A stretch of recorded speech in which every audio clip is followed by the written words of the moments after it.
Le texte que vous m'avez demandé de traiter aujourd'hui est un extrait de La peau de chagrin de Balzac. En l'occurrence, il s'agit d'un extrait du premier chapitre intitulé Le talisman, dans lequel va se mettre en place la situation initiale et l'élément perturbateur du roman, à savoir l'acquisition par Raphaël de Valentin, qui pour le moment n'est pas encore identifié, il reste l'inconnu pendant un long moment dans le texte. Acquisition donc d'une fameuse peau de chagrin, un objet magique, un talisman qui lui permettrait de réaliser tous ses désirs en échange d'une partie de sa vie. Ici, nous avons précisément ce pacte qui va être noué, signé, juste avant, à travers le premier vœu que va formuler Raphaël. Et ici, nous avons la suite directe de ce premier vœu, qui est la réaction de l'antiquaire, personnage qui était présenté comme ambivalent, puisqu'il était comparé soit comme à Dieu, soit comme à Méphistophélès. On est donc dans cette indécision au cœur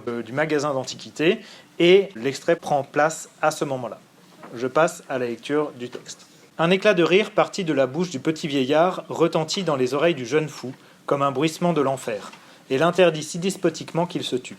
« Croyez-vous, dit le marchand, que mes planchers vont s'ouvrir tout à coup pour donner passage à des tables somptueusement servies et à des convives de l'autre monde ? Non, non, jeune étourdi, vous avez signé le pacte, tout est dit.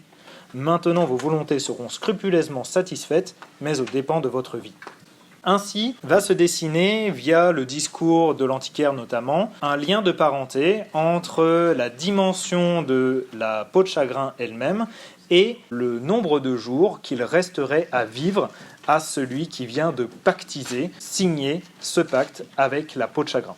Et précisément, le fait d'avoir une sentence de mort, un arrêt, qui est posé à ce moment-là du livre, au début, avec la certitude apparente que cette mise à mort ne pourra que se faire, et les conditions de sa réalisation, amènent globalement l'idée d'un destin qu'il s'agirait ici d'étudier à travers la problématique suivante. En quoi la peau de chagrin est-elle une modélisation du destin ? Pour répondre à cette question, j'ai découpé mon texte en 4 parties qui sont globalement les 4 paragraphes. Une première partie de la ligne 1 à 3 dans laquelle nous avons le contexte infernal qui va se préciser. Ensuite, de la ligne 4 à 15, nous avons le discours de l'antiquaire. La répartie de l'inconnu, Raphaël de Valentin, se fera de la ligne 16 à 20, avant de conclure le texte de la ligne 21 à 27 avec la fuite finale de Raphaël. Je commence ainsi le commentaire. Nous ouvrons le texte sur un éclat de rire qui retentit. Il est intéressant de voir ici le terme d'éclat de rire, puisque l'éclat, c'est précisément ce qui va trancher quelque chose. Ici, ce qui est tranché, c'est à la fois le silence, mais aussi, évidemment, déjà le fil de la vie. Le rire ici, là encore, est un signe diabolique, en faisant référence à la comparaison qui précède entre l'antiquaire et Méphistophélès, là où la caractéristique de Dieu serait plutôt le sourire, le rire est plutôt d'essence diabolique de par son ambivalence. Ce contexte diabolique va être précisé avec la comparaison comme un bruissement de l'enfer et va se préciser, se modéliser dans le texte lui-même à travers l'assonance en « i » qui parcourt tout ce premier paragraphe. Un autre élément intéressant sera l'antithèse entre le petit vieillard et le jeune fou. Elle est particulièrement intéressante parce que c'est une antithèse qui opposerait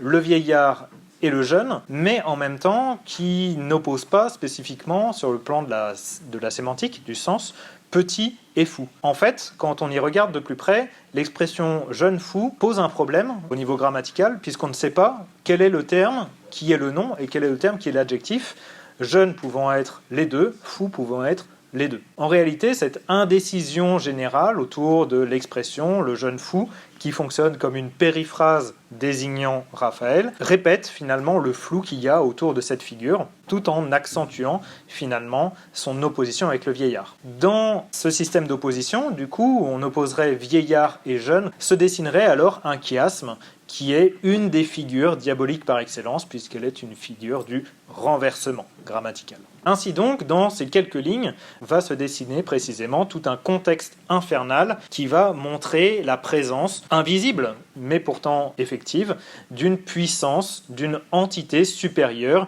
qui dirigerait la vie des humains, et ici une entité qui voudrait du mal aux humains. Ce qui est bel et bien le critère de définition de base du destin. Je passe ainsi à ma partie 2. Cette partie se constitue uniquement du discours de l'antiquaire et elle commence par une question qui devient rhétorique puisque l'antiquaire pose lui-même la réponse. Cette réponse, j'en parle immédiatement, elle est intéressante puisque elle est la répétition de la négation totale, non, non.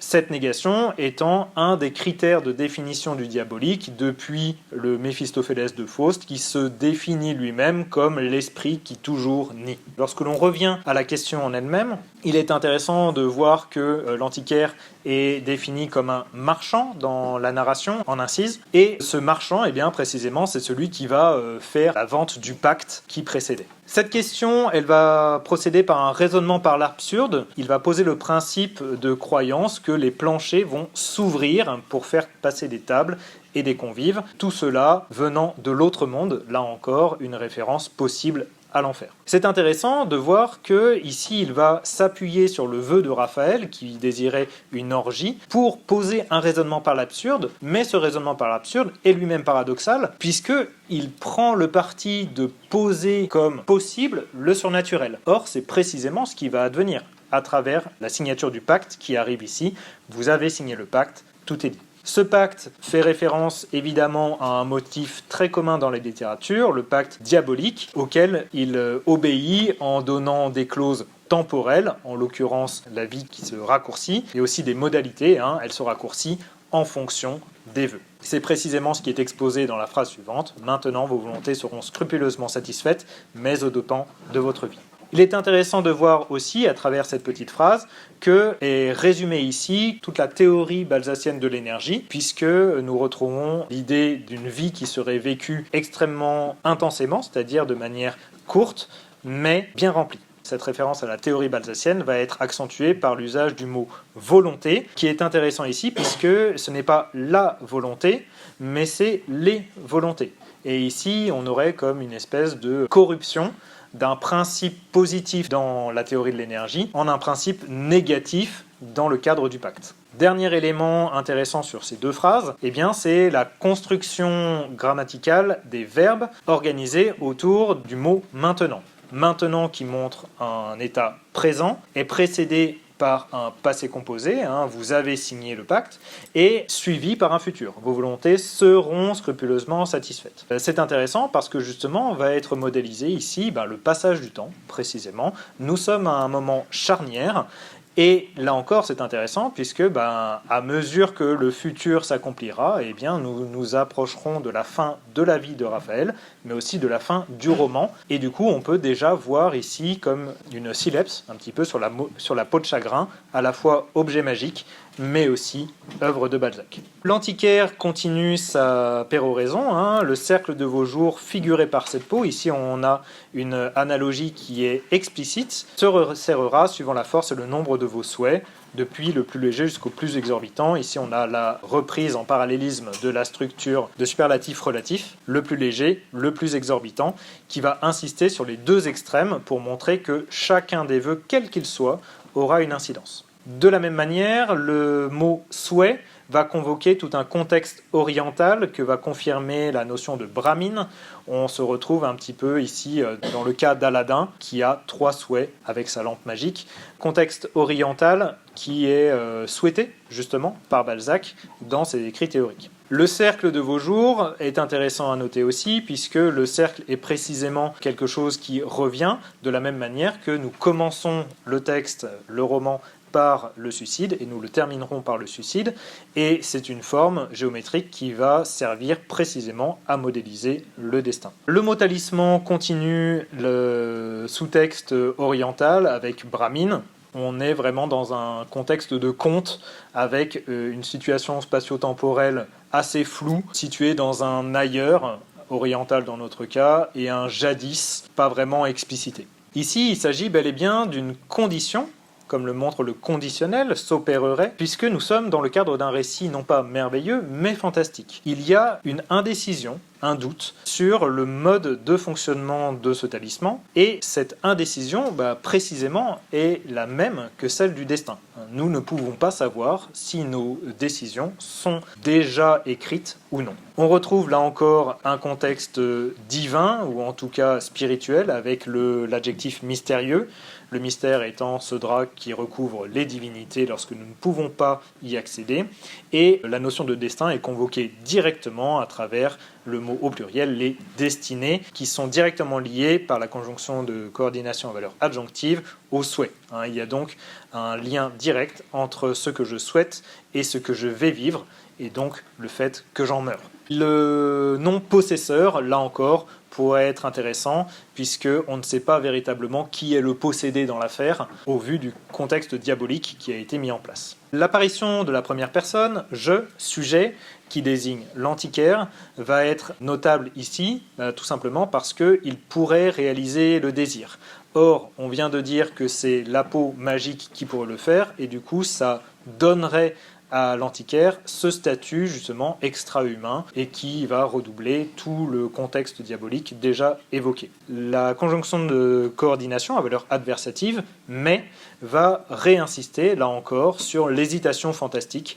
On pourrait régler le problème de manière surnaturelle, comme il a commencé à le faire dans sa question initiale, mais on a l'hésitation nécessaire, ce seront les événements de la nouvelle existence qui réaliseront ces vœux, et donc on ne pourra jamais savoir si c'est surnaturel ou non. La dernière question rhétorique, suivie de la réponse là encore marquée par la négation, une négation exceptive cette fois-ci, va accentuer là encore le côté ironique de la tirade, annoncée par l'éclat de rire. Nous sommes bel et bien dans un antiquaire qui se moque des désirs et de la vie de Raphaël de Valentin. Dernier élément, de la même manière que le passage du passé composé au présent puis au futur modélisait un petit peu la marche du temps, le retour dans la fin de la réplique au passé, qui sont les temps du récit, serait là encore la modélisation de ce retour au point de départ que nous aurons à la fin du roman.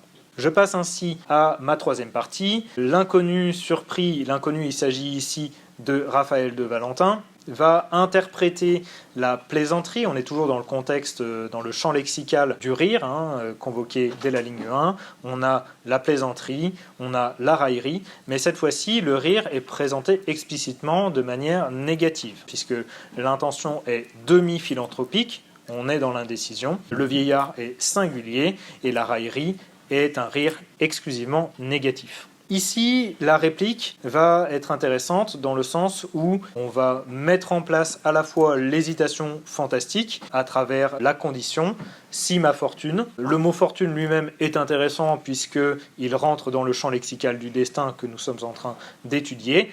Et toute cette réplique, je verrai bien si ma fortune changera pendant le temps que je vais mettre à franchir la largeur du quai, résonne un petit peu comme une ironie tragique et va convoquer justement l'intérêt du dernier passage, puisque l'ironie tragique, c'est précisément le fait que plus on essaye de contrer le destin, plus il se réalise. Or, c'est cette fuite en avant, cette fuite vers la mort, finalement, que va mettre en scène la quatrième partie à laquelle je passe maintenant. L'ensemble du champ lexical de la mort, qui était déjà bien présent dans le début de l'extrait, va trouver une dernière résonance ici avec l'expression « un grand soupir », qui est donc une expiration que poussa le vieillard. On est donc vraiment dans un contexte morbide. On peut noter, là encore, dans cette évocation du vieillard, l'allitération en S, qui va montrer toujours son affiliation avec le diable, le serpent, et l'énumération des salles, des escaliers, de la maison, etc. Le fait que Raphaël court avec la prestesse d'un voleur pris en flagrant délit va vraiment montrer cette action de fuite du personnage. Action qui est importante dans le destin puisque c'est la fuite qui permet la réalisation de ce destin. Dernier élément qui va pouvoir nous relier avec le contexte diabolique, c'est le gros garçon joufflu qui voulut vainement l'éclairer. Là encore, on est toujours dans cette espèce d'ambivalence, comme l'antiquaire pouvait être comparé à la fois à Dieu et à Méphistophélès, ici l'image du gros garçon joufflu convoquerait un petit peu l'image des angelots baroques, mais l'ange qui éclaire, étymologiquement c'est Lucifer, celui qui porte la lumière, et donc c'est vraiment une fuite de l'endroit, une fuite du pacte, une fuite en avant qui va le précipiter, aveuglé, ne réalise pas que sa fuite est précisément la réalisation de son destin. Et c'est la peau de chagrin qui va véritablement prendre le pas ici, puisqu'elle va être le sujet de plusieurs verbes devenus souples, se roula, pu entrer. Donc c'est vraiment elle qui va prendre en main Valentin, Raphaël de Valentin, lui-même étant réduit au statut de machine, comme le montre le dernier adverbe du texte, le dernier mot du texte. Il est une machine intégrée à la machination de l'antiquaire, et du coup, il n'est plus le sujet de son propre destin, mais il lui est soumis. En quoi la peau de chagrin est-elle une modélisation du destin ? Tout d'abord, le texte explicite dans le discours de l'antiquaire la signature d'un pacte. Ce pacte appartenant au vocabulaire du destin qui va innerver l'intégralité du texte. Par ailleurs, la présence d'un sous-texte démoniaque, notamment lié à l'antiquaire et en lien avec le motif du pacte diabolique, va venir valider la présence d'une entité suprahumaine dans notre texte, une entité suprahumaine qui va diriger la vie des personnages et qui la dirige vers une fin négative, en l'occurrence ici la mort, qui est présente explicitement et implicitement à l'intérieur du texte. Troisième élément, ce sera précisément cette fuite qui est la réalisation du destin. Et l'intégralité de ce passage fonctionne, notamment par les références au rire, comme une modélisation générale de l'ironie tragique, à savoir, plus je fuis mon destin, plus en réalité je le réalise. Et c'est peut-être en réalité de tout cela que se moque l'antiquaire. En définitive, on a un lien explicite au centre du discours de l'antiquaire entre la peau de chagrin et la vie. Ça, c'est à intégrer dans le cadre de la théorie balzacienne de l'énergie vitale, dont le talisman va devenir une représentation, à la fois comme objet, mais aussi comme œuvre, j'ai essayé de le montrer.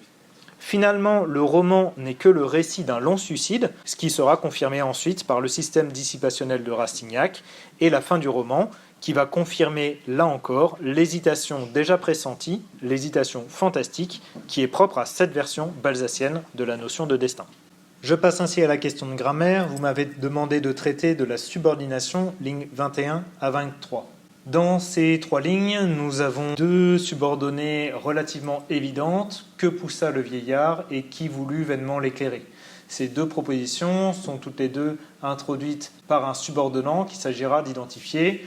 En l'occurrence, qui, on est sûr et certain qu'il s'agit d'un pronom relatif, du coup qui introduit une proposition subordonnée relative, qui voulut vainement l'éclairer, cette relative complétant le nom garçon, ce gros garçon joufflu. Pour ce qui est de que, une incertitude demeure puisqu'il peut être aussi bien pronom relatif que conjonction de subordination. On regarde ainsi ce qu'il complète dans la principale, en l'occurrence il complète le nom commun soupir, ce qui en fait du coup un pronom relatif et qui fait de que poussa le vieillard une proposition subordonnée relative complétant le nom soupir. On pourrait s'arrêter ici, simplement le sujet portant sur la subordination soulignerait la présence de subordonnées qui ne seraient pas relatives et on en viendrait ainsi à intégrer à l'intérieur de notre analyse des propositions qui seraient organisées autour de verbes non conjugués. En l'occurrence, on peut voir tout d'abord que le verbe éclairer possède un COD pronominal placé avant lui, c'est le L', éclairer qui, lui. Il est donc noyau d'une proposition infinitive et il faut définir à quelle question il répond en fonction du verbe qu'il complète, en l'occurrence vouloir. Il voulut quoi? L'éclairer. Ainsi, puisque cette proposition infinitive occupe la fonction de COD d'un verbe, on peut déterminer qu'il s'agit d'une proposition subordonnée conjonctive complétive. Ici, le verbe entendre possède bel et bien un COD, sans entendre quoi, un grand soupir. Donc on peut bel et bien affirmer qu'il occupe une position verbale et qu'il est donc noyau d'une proposition infinitive. Toutes les infinitives étant subordonnées, il s'agirait alors de déterminer la question à laquelle il répond par rapport au verbe de la principale. Il sortit de quelle manière, sans entendre un grand soupir, etc. Ainsi, sans entendre un grand soupir serait alors proposition subordonnée conjonctive circonstancielle de manière. Nous avons un autre verbe non conjugué, en l'occurrence il s'agit d'un participe, c'est le verbe suivre présent à travers le participe suivi. Là encore, on pourrait commencer par vérifier qu'il possède un complément d'objet, ce qui n'est pas le cas, puisque par le gros garçon, joufflu, ne répond pas aux questions qui, quoi, de quoi, à quoi. Ce n'est donc ni un COD, ni un COI. Cependant, à y regarder de plus près, on peut se rendre compte que la fonction qu'occupe ce groupe nominal prépositionnel par le gros garçon joufflu est en réalité celle de complément d'agent, qui est traditionnellement utilisé dans la construction des verbes au passif. Or, le complément d'agent, même si effectivement il n'occupe pas précisément la fonction de sujet, désigne bel et bien le sujet d'une action, en l'occurrence celle de suivre. Ce qui tendrait à signifier que suivi ici occupe lui aussi une fonction verbale, puisqu'il posséderait quelque chose qui ressemblerait à un sujet, quoi qu'il n'en soit pas un grammaticalement parlant. Il faut alors se poser la question de ce à quoi il répond par rapport au verbe de la principale, toujours. Il sortit de quelle manière, là encore, suivi par le gros garçon joufflu, et ainsi cette proposition serait subordonnée conjonctive circonstancielle de manière elle aussi.